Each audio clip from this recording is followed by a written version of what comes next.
नमस्कार जोहार बच्चों, कैसे हैं आप। उम्मीद करता हूं कि स्वस्थ होंगे, मस्त होंगे और अपनी तैयारी बेहतर ढंग से कर रहे होंगे। बच्चों, आज का ये वीडियो रहने वाला है जिसमें हम बात करने वाले हैं सोशल साइंस का जो एमसीक्यू मॉडल क्वेश्चन पेपर है वो लेकर के आए हैं। एक आपके लिए प्रैक्टिस के लिए रहने वाला है स्पेशली, तो आप जरूर इसकी प्रैक्टिस करेंगे मेरे साथ साथ में। कहते हैं कि आज रास्ता बना लिया है तो कल मंजिल भी मिल जाएगी, और हौसलों से भरी यह कोशिश एक दिन जरूर रंग लाएगी। बिल्कुल बच्चों।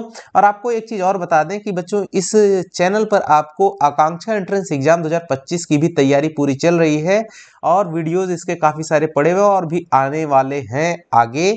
आपके एग्जाम से पहले पहले बहुत सारे वीडियोस आएंगे प्रैक्टिस के लिए आपके, तो उसको भी अगर आपने फॉर्म फिलअप किया हुआ है तो उसको भी देख लीजिएगा। राइट, तो चलिए करते हैं शुरू अपने इस वीडियो को, जिसमें देखिए आपको जो हम 30 क्वेश्चन हैं, ये देखिए ये एक मॉड्यूल है कि इस तरह से आपको दिया जाएगा कि इसमें 4 सेक्शन रहेंगे, इस तरह से कितने कितने क्वेश्चन रहेंगे। ये आपको यहाँ पे इसको पढ़ लीजिएगा आप, इन सबको इंस्ट्रक्शंस मैंने लिख दिए हुए यहाँ पे। राइट, आगे चलिए देखते हैं।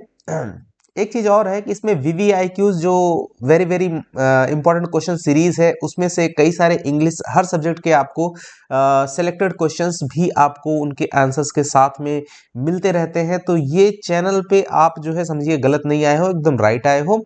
तो चलिए करते हैं शुरू बच्चों। पहला जो विषय है उसमें रक्षा व्यय में भारी इजाफा होने का कारण खर्चे की भरपाई के लिए निम्न में से क्या किया गया। तो बच्चों, युद्ध के नाम पे कर्जे लिए गए, सही बात है। करों में वृद्धि भी की गई, सीमा शुल्क को भी बढ़ा दिया गया, यानी इनमें से सभी ये आपका करेक्ट आंसर हो जाएगा। अगला क्वेश्चन है 2 नंबर, ड्यूक मेटरनिख ने किसे हमारी सभ्यता का सबसे खतरनाक शत्रु बताया। तो मैथ्सनी, बिस्मार्क लिखा हुआ, रूसो और मॉन्टेस्क्यू लिखा हुआ है। तो जो जोसेफ मैथ्सनी थे उनको जो है ड्यूक मेटरनिख ने हमारी सभ्यता का सबसे खतरनाक शत्रु बताया था। सही आंसर क्या हो जाएगा, जोसेफ मैथ्सनी। अगला क्वेश्चन है बच्चों 3 नंबर, जर्मनी को एकजुट करने में किसने अहम भूमिका निभाई।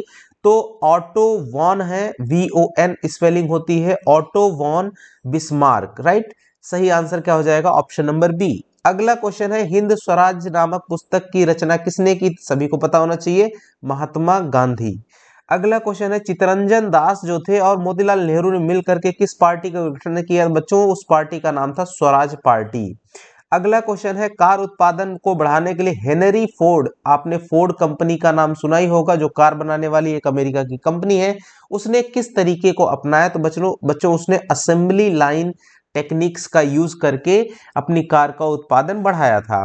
अगला क्वेश्चन है, डॉन ऑफ द सेंचुरी, इस नाम ये एक पिक्चर का नाम है, एक फोटो है जिसका नाम है डॉन ऑफ द सेंचुरी नामक चित्र में किसका महिमा मंडन है। तो बच्चों उसमें औद्योगिकीकरण, इंडस्ट्रियलाइजेशन का महिमा मंडन यानी कि उसका चित्रण किया गया है।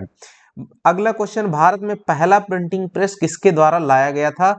तो बच्चों जो पुर्तगाली थे उनके द्वारा जो है भारत में पहला प्रिंटिंग प्रेस लाया गया था, खोला गया था। सही आंसर क्या हो जाएगा, पुर्तगालियों के द्वारा। अगला क्वेश्चन है कि किस राज्य में काली मृदा पाई जाती है। तो बच्चों महाराष्ट्र, MP, गुजरात, कर्नाटक, आंध्र प्रदेश और तमिलनाडु, इन सभी जगहों पर काली मृदा पाई जाती है। तो इसमें से मिला लीजिए कौन सा सही आंसर है, गुजरात है इसमें। यस, ऑप्शन नंबर बी आपका करेक्ट हो जाएगा। अगला क्वेश्चन है, पवन द्वारा मैदान अथवा ढालू क्षेत्रों से मृदा को उड़ा ले जाने की प्रक्रिया को हम लोग पवन अपरदन कहते हैं।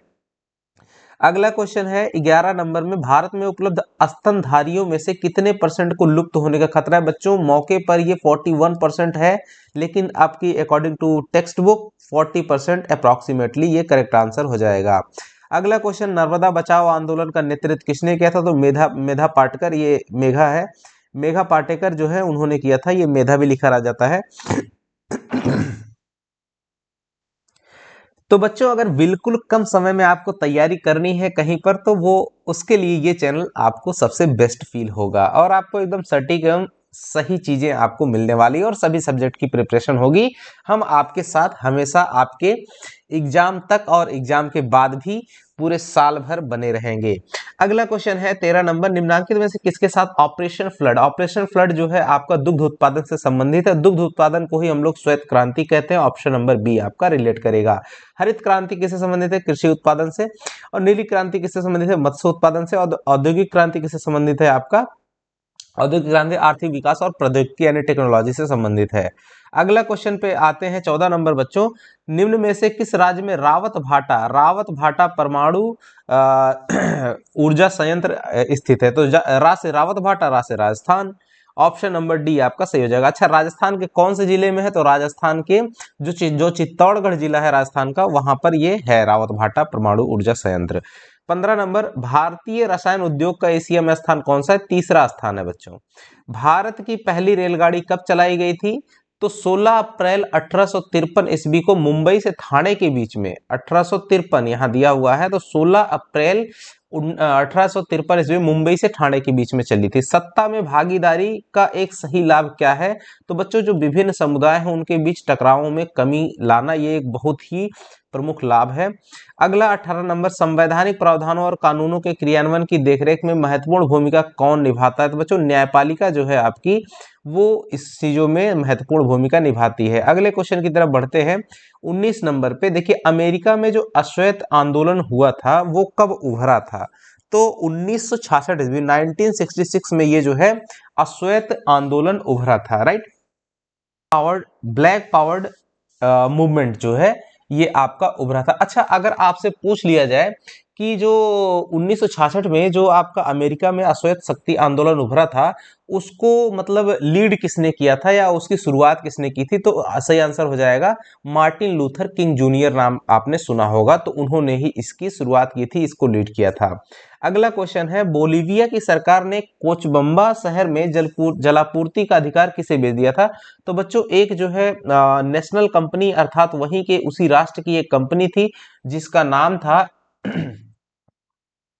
सोमाया, जिसका नाम था सोमाया। तो एक राष्ट्रीय कंपनी सोमाया को जो है वहां की सरकार ने अपना जो जलापूर्ति का अधिकार है उसे भेज दिया था।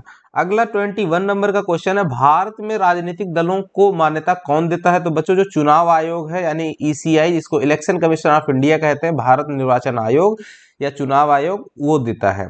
अगला 22, एक सीढ़ी नुमा रचना जिसमें सभी जाति समूहों को उच्चतम से निम्नतम के रूप में रखा जाता है, उसे जाति पदानुक्रम कहते हैं, जाति पदानुक्रम। अगला क्वेश्चन है, फ्रांसीसी क्रांति कब हुई थी? तो इसको तो हमारे सभी बच्चों को पता होना चाहिए कि फ्रांसीसी क्रांति कब हुई थी। 1789 को। अच्छा, ये बताओ, फ्रांसीसी क्रांति जब हुई थी तो उस समय फ्रांस का राजा कौन था? ये आपको कमेंट बॉक्स में कमेंट करके बताना है, राइट। अगला क्वेश्चन है 24, विकास के लक्षण कौन से हैं? तो बच्चों, आय में वृद्धि करना होता है, नियमित रोजगार एवं बेहतर मजदूरी भी होता है, स्वास्थ्य सुविधाओं का विस्तार भी होता है। इनमें से सभी आपका सही आंसर हो जाएगा। अगला क्वेश्चन है 25 नंबर, निम्न में से कौन अर्थव्यवस्था की विशालता को प्रदर्शित करता है? बच्चों, जो जीडीपी होता है यानी कि ग्रॉस डोमेस्टिक प्रोडक्ट, यानी सकल घरेलू उत्पाद हिंदी में कहते हैं, तो ये आपका सबसे जो अर्थव्यवस्था की विशालता को प्रदर्शित करता है, सकल घरेलू उत्पाद यानी कि वहां की जीडीपी। अगला क्वेश्चन 26 है, निम्न में से कौन सा क्षेत्र सरकारी नियंत्रण से बाहर आता है? जो असंगठित क्षेत्र होते हैं बच्चों, राइट, तो वो आपके सरकारी नियंत्रण से बाहर आते हैं।